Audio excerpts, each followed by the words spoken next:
How does a modern, cultured nation, a land of poets and thinkers, somehow descend into the most unimaginable darkness?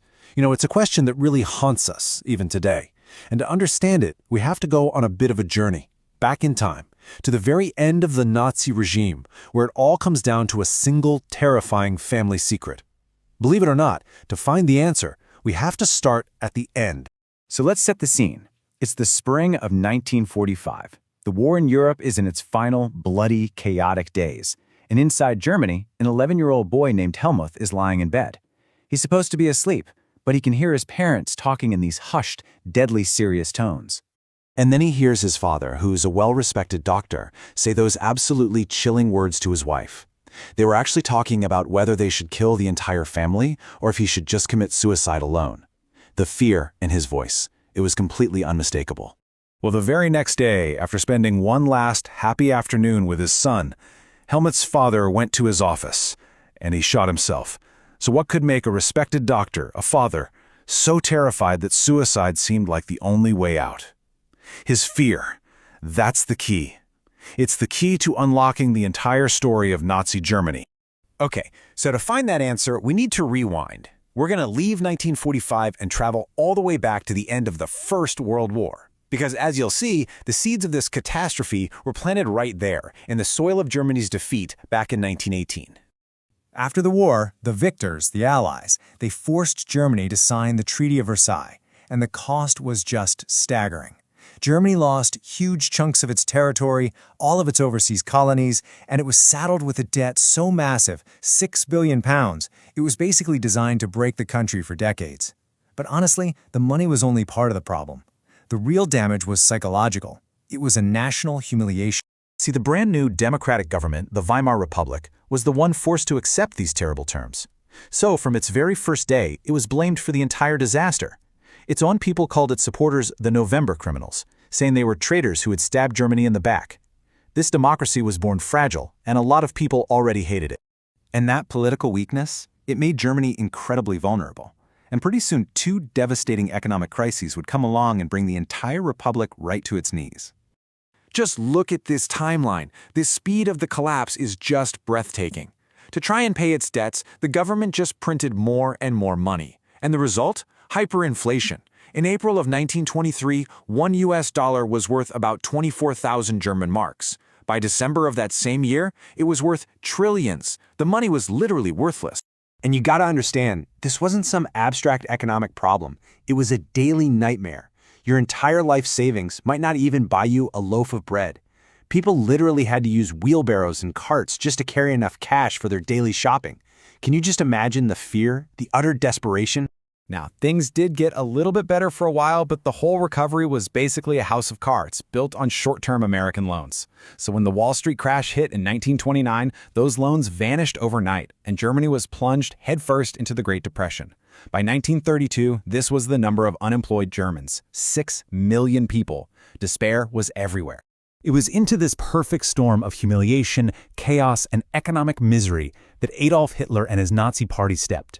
They offered what looked like a lifeline. They had simple, radical answers, and maybe most importantly, they offered someone to blame. I mean, this chart says it all. Look at how fast things changed. Before the Great Depression, back in 1928, the Nazis were just this tiny fringe party, getting less than 3% of the vote. Just 4 years later, deep in the crisis, they were the biggest party in Germany. Their rise was fueled directly by the suffering of ordinary people. Hitler was this incredibly powerful, passionate speaker, and his promises, they were exactly what a broken nation was desperate to hear. He promised strength. He promised revenge for that hated Versailles Treaty. He promised to restore their dignity. And he promised jobs. But he also promised a scapegoat, to purge Germany of so-called foreign influences that he blamed for everything. And the Nazis, they were masters of a whole new kind of politics. Their propaganda was brilliant, skillfully painting Hitler as this messiah figure, a savior. And they totally understood the power of spectacle.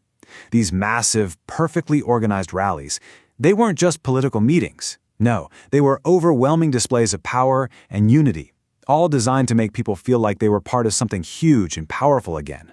So, in January 1933, it happens. Hitler becomes chancellor, and he moves fast. He tears down democracy and builds a dictatorship. Now, with total control, the Nazis start to put their dark core ideology into practice, the creation of a pure racial state. Now, the persecution of the Jews and other groups the Nazis called undesirable, it wasn't random. It was a cold, methodical, step-by-step process. First, you exclude them from society. Then you concentrate them all together. And finally, you annihilate them. Step 1 was exclusion. With new laws, like the Nuremberg Laws of 1935, Jewish people were stripped of their German citizenship. They were banned from their jobs, people boycotted their businesses, and they were segregated from every part of public life. Even something as simple as a park bench became a weapon of hate, turning them into outcasts in their own country. Next up was ghettoization. Starting around 1940, Jews were forced out of their homes and herded into these sealed-off districts and cities, especially in places like occupied Poland. These ghettos were just places of unbelievable misery, overflowing with hunger, disease, and starvation. They were essentially holding pens for the final terrible stage. The final stage was annihilation, what we now call the Holocaust. From all over Europe, Jews were packed onto trains and sent to killing centers, places the Nazis chillingly called death factories. There, they were systematically murdered, most often in gas chambers. This massive pile of shoes is a silent, haunting reminder of the 6 million Jewish lives that were just extinguished. And this brings our story full circle. We're back to the spring of 1945, with the Third Reich finally crumbling as the Allied armies close in from all sides. In May, Germany surrendered unconditionally. Hitler was already gone, having killed himself in his bunker deep under Berlin. And as Allied soldiers began to liberate the concentration camps, the world started to see, for the very first time, the true, unbelievable scale of the crimes the Nazis had committed. And now we finally understand the fear of Helmut's father. He wasn't just some guy who supported the Nazis. He was an active participant. As a doctor, he had taken part in what was called the euthanasia program, where he condemned Germans who were considered mentally or physically disabled to death.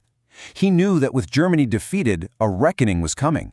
He wasn't just afraid of the Allies. He was terrified of facing justice for his crimes at the Nuremberg trials. And his fear brings us right back to our final, haunting question.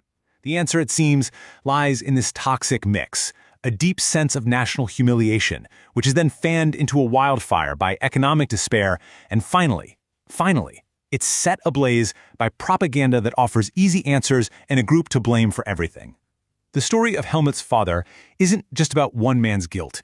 It's a chilling reminder of how fragile any society can be.